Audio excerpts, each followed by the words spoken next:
कल्याण डोंबिवली महानगरपालिकेच्या महापौरपदाची सोडत जाहीर झालेली आहे। शिवसेनेचे नगरसेवक हर्षाली थवी आणि किरण मंगले हे दोन्ही नगरसेवक इच्छुक आहेत। राज्यातील 12 जिल्हा परिषद आणि पंचायत समित्यांच्या निवडणुका 5 फेब्रुवारीला होत आहेत। त्यासाठी शिक्षकांचं प्रशिक्षण 22 ते 29 जानेवारी दरम्यान होणार आहे। एकीकडे शिष्यवृत्ती शाळे परीक्षा जवळ आलेल्या आहेत, तर दुसरीकडे 26 जानेवारीच्या कवायत संचलन आणि विविध कार्यक्रमांच्या तयारीमुळे शिक्षकांवरील ताण वाढलेला आहे।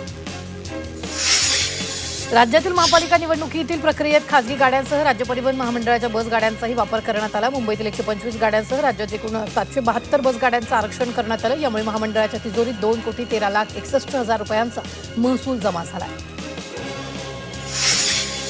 भिवंडी महापालिका निवडणुकीनंतर झालेली दगडफेक आणि हाणामारी यामुळे शहरातील वातावरण गंभीर झाले। कल्याण रोड, नवी वस्ती, पद्मानगर या ठिकाणीही हाणामारी आणि दगडफेकीचे प्रकार झाले।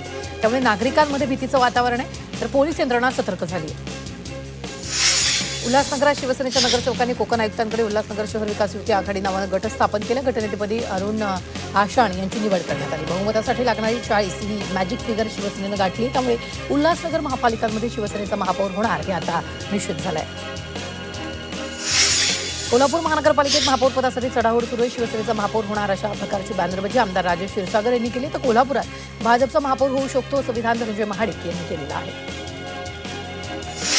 पुणे महापालिकेत नवनिर्वाचित नगरसेवकांना मनपा प्रशासनाकडून कामकाजाचे धडे दिले जाणार आहे। यासाठी यशदामध्ये विशेष प्रशिक्षण शिबिर आयोजित करण्यात येणार असल्याची माहिती महापालिका आयुक्त नवल किशोर राम यांनी दिली आहे। यंदा पुण्यातील 165 नगरसेवकांपैकी 102 नगरसेवक नौखे आहेत। पुणे जिल्हा परिषद निवडणुकीतही दोन्ही राष्ट्रवादी आणि ठाकरेंची शिवसेना एकत्र आली, तर भाजप शिवसेना काँग्रेस बळावर निवडणूक लढवली। त्यामुळे या निवडणुकीत अनेक दिग्गजांची प्रतिष्ठा पणाला लागली। अमरावती महानगरपालिकेत युवा स्वाभिमान पार्टीच्या गटनेतेपदी ज्ञानेश्वर उर्फ नाना आमले यांची निवड करण्यात आली।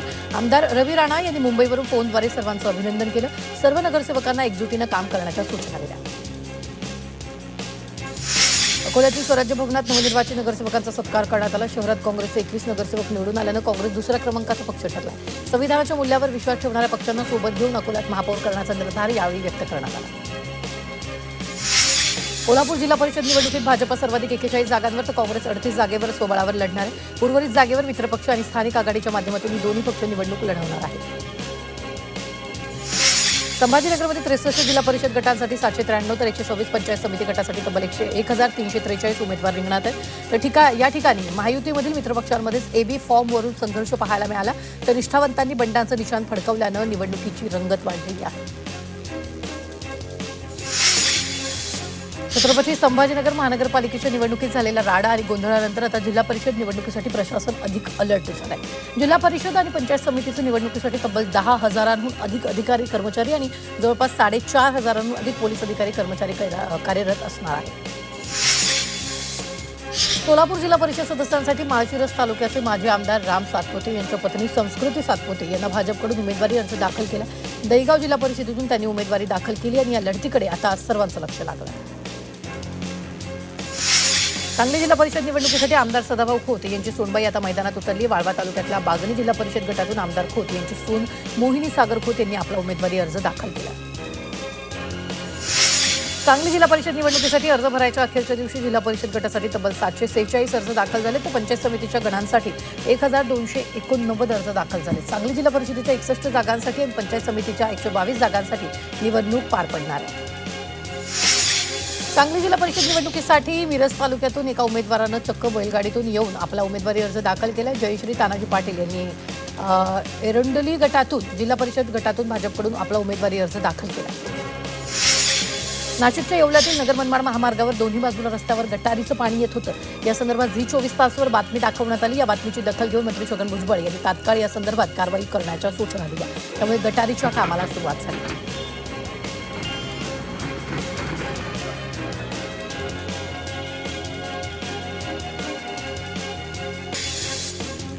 तर राष्ट्रवादी पक्ष आणि चिन्हाची सुनावणी सुद्धा लांबणीवर पडलेली। 24 फेब्रुवारीला पुढील सुनावणी होणार आहे। महापौरपद आरक्षण सोडतीवर शिवसेना उद्धव बाळासाहेब ठाकरे पक्षानं आक्षेप घेतला। माजी महापौर आणि शिवसेना उद्धव बाळासाहेब ठाकरे पक्षाच्या गटनेत्या किशोरी पेडणेकर यांनी चक्राकार पद्धत पाळली जात नसल्याचा आरोप यावेळी केला। शिवसेनेचे नरेश मस्के, मनसेचे नगरसेवक यशवंत किल्लेदार यांची भेट झाली आहे। कोकण भवनात नोंदणीवेळी दोघांची भेट झाली।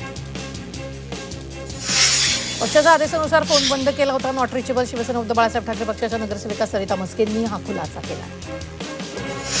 शिवसेनेच्या संतोष नलावडेंनी ठाकरे सेनेवर टीका केली. मनसेची फसवणूक झाली, केसानं गळा कापला. शिंदेच्या शिवसेनेत प्रवेश केलेले मनसेचे माजी नेते संतोष नलावडे यांनी ठाकरे सेनेवर निशाणा साधला. गद्दार नाही तर शिवसैनिक म्हणून ओळख हवी असेल तर योग्य निर्णय घ्या, वेळ गेली नाहीये. शिवसेना उद्धव बाळासाहेब ठाकरे पक्षाच्या अखिल चित्रेंनी ट्विट करत शिंदेच्या शिवसेनेच्या नगरसेवकांना आवाहन केलं. बाळा नांदगावकर स्वप्न पाहू शकतात, पराभवाचं चिंतन करावं म्हणत अमित साठम यांनी नांदगावकरांना टोला लगावला. पालघर जिल्हाधिकारी कार्यालयावर विविध मागण्यांसाठी आंदोलन करण्यात आलं. भारतीय कम्युनिस्ट पक्ष आणि किसान सभेच्या 50 जणांच्या शिष्टमंडळानं हे आंदोलन केलं. यावेळी पालघर जिल्हाधिकारी यांच्यासोबत चर्चा केल्यानंतर आंदोलन स्थगित करण्यात आलं.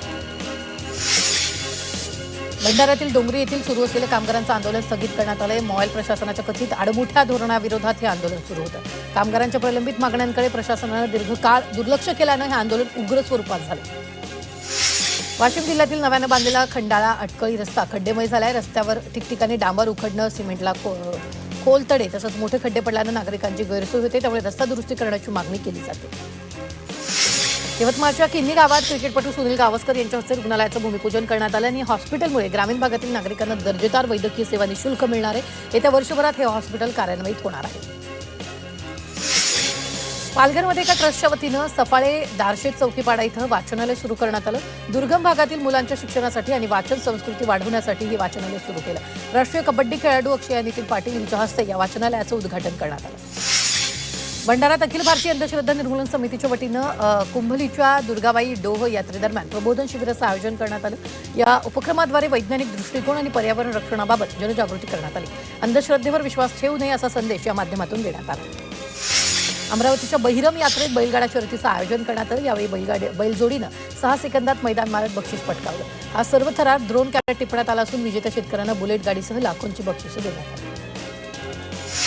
भारतीय वायुसेना आणि नाशिक जिल्हा प्रशासन यांच्या वतीने सूर्यकिरण एअर शोचं आयोजन करण्यात आलं. नाशिकच्या गंगापूर धरणाच्या बॅकवॉटर परिसरात हा भव्य शो होतोय. हा शो पाहण्यासाठी मोठ्या प्रमाणात नाशिककरांनी गर्दी केली. अंबाबाई तीर्थक्षेत्र आराखड्यात 2 नव्या पार्किंगचा समावेश करण्यात आला. त्यासाठी मंदिर परिसरात जागेचा शोध घेतला जातोय. अंबाबाई मंदिर विकास आराखडा अंतर्गत मंदिराच्या शेजारीच पार्किंगची व्यवस्था उभारण्यात येणार होती. त्यासाठी विकास आराखड्यात जागाही निश्चित करण्यात आली होती.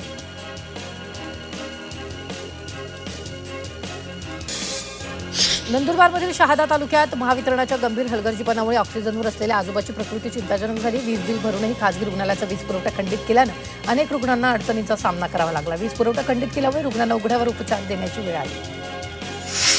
पुण्याच्या वाहतुकीची परिस्थिती दिवसेंदिवस गंभीर होत असून आता या कोंडीनं जागतिक पातळीवरही झेंडा रोवलाय. टॉमटॉमच्या अहवालात वाहतूक कोंडीत पुणे जगात 5व्या क्रमांकावर नोंदवला गेलाय. गेल्या वर्षी पुणे 4थ्या क्रमांकावर होतं. यावर्षी 5व्या क्रमांकावर आल्यानं अंशतः सुधारणा झाल्याचं दिसून येतं. तर मुंबई वाहतूक कोंडीत 18व्या क्रमांकावर आहे.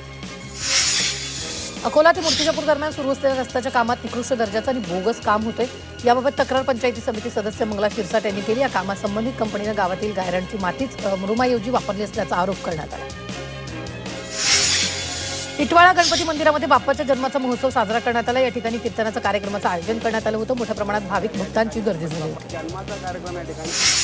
नांदेडमध्ये हिंदू चादर या कार्यक्रमाचं आयोजन करण्यात आलं. शिखांचं नववे गुरु श्री गुरु तेज बहादूरजी यांच्या 350व्या शहीदी समागमानिमित्त या कार्यक्रमाचं आयोजन केलं. या कार्यक्रमाला मुख्यमंत्री देवेंद्र फडणवीस, गृहमंत्री अमित शहा, उत्तर प्रदेशचे मुख्यमंत्री योगी आदित्यनाथ उपस्थित असणार आहेत. रायगडच्या कुलाबा किल्ल्यातील मंदिरात मागी गणेशोत्सव पाहायला मिळतोय. अलिबागच्या समुद्रात असलेल्या कुलाबा किल्ल्यातील आंग्रेकालीन गणपती मंदिरात विविध धार्मिक कार्यक्रमांचं आयोजन करण्यात आलं. पहाटे काकड आरतीने उत्सवाची सुरुवात झाली. दरम्यान भाविकांनी दर्शनासाठी रांगा लावल्या होत्या. राज्यात बीएससी नर्सिंग अभ्यासक्रमाच्या महाविद्यालयांच्या संख्येत मोठी वाढ झाली. त्यामुळे अनेक महाविद्यालयांमध्ये पुरेशा संख्येनं विद्यार्थी दाखल झाले नाहीयेत. 7 महाविद्यालयांमध्ये तर एकाही विद्यार्थ्यांचा प्रवेश झालेला नाही. तरीही नर्सिंगच्या 132 कॉलेजांचा प्रस्ताव सादर झाल्यानं रिक्त जागांचं प्रमाण वाढण्याची शक्यता आहे. देशातील आयआयटीमध्ये 5 वर्षात 65 विद्यार्थ्यांनी आत्महत्या केल्या. त्यात गेल्या 2 वर्षातच सुमारे 30 विद्यार्थ्यांनी स्वतःचं जीवन संपवलं. आयआयटी कानपूरमध्ये सर्वाधिक 9 विद्यार्थ्यांचा समावेश आहे. लाडक्या बहिणीच्या प्रत्यक्ष पडताळणीला अंगणवाडी संघटनेनं विरोध दर्शवला. लाडक्या बहिणीच्या प्रत्यक्ष पडताळणीची कामं त्यांच्या सदस्यांना देऊ नयेत अशी विनंती अंगणवाडी कर्मचारी संघटनेनं केली.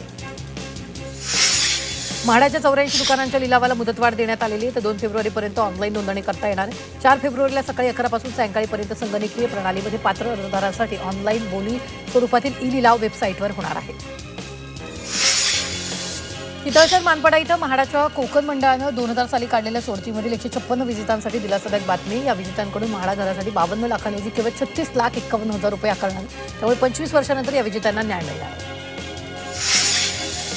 बीडीटी काही वर्षांना देणार प्रति महिना 25,000 रुपये भाडं वाढवून 30,000 रुपये देण्याचा प्रस्ताव म्हाडानं राज्य सरकारला पाठवला. मात्र महागाईने घरांचं वाढणारं भाडं विचारात घेऊन म्हाडानं 30,000 रुपयांऐवजी 35,000 रुपये देण्याचा विचार करावा असं रहिवाशांनी स्पष्ट केलं. दक्षिण मुंबईतील सारा पॅलेस या इमारतीतील बेकायदेशीर बांधकामं पाडण्याचे आदेश देण्यात आले. उच्च न्यायालयानं मुंबई महापालिकेला हे बांधकाम पाडण्याचे आदेश दिले. अग्निसुरक्षेसाठी आवश्यक यंत्रणा नसल्याचं या बांधकामावर कारवाई करण्यात येते. मिसिंग लिंक प्रकल्पाचं काम 15 एप्रिलपर्यंत पूर्ण करण्याचं नियोजन MSRDCनं केलेलं आहे. ही मार्गिका 1 मे पासून सेवेत दाखल करण्याचे निश्चित करण्यात आले. या मार्गिकेमुळे मुंबई पुणे प्रवासाचं अंतर 30 मिनिटांनी कमी होणार आहे. मुंबई पोलीस गृहनिर्माण टाउनशिप प्रकल्पाच्या अध्यक्षपदी ज्येष्ठ IAS अधिकारी इक्बाल सिंग चहल यांची नियुक्ती करण्यात आली.